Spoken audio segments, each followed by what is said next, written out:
ఏంటిది మరి 2019లో కూడా మరి ఈవీఎంలు ట్యాంపరింగ్ అని చెప్పి మేము అనుకోవాలి. అప్పుడు ఏంటంటే నువ్వు ఓడిపోయావు, ఏం చేయాలంటే ప్రజల తీర్పుని స్వాగతించాలి.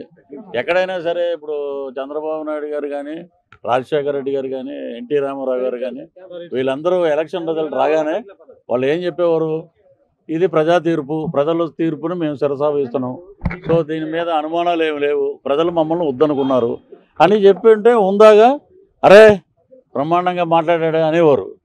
ఈవీఎంలు ట్యాంపరింగ్ బీహార్ అయిపోయింది అంటాడు ఒకడేమో శ్రీలంక అంటాడు, ఒకడేమో మేము మరి మీరు 151 అన్నప్పుడు ప్రజలు ఏం చేశారంటే 151లో 5 క్రెయిన్ పెట్టి లేపేశారు, మధ్యలో 5ని 11 ఉంచారు.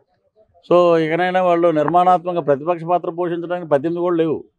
సో అటు పాలకపక్షమైనా ప్రతిపక్షమైనా మా పవన్ కళ్యాణ్ గారే ఒక అద్భుతమైన పరిపాలనకి నాంది పలికింది.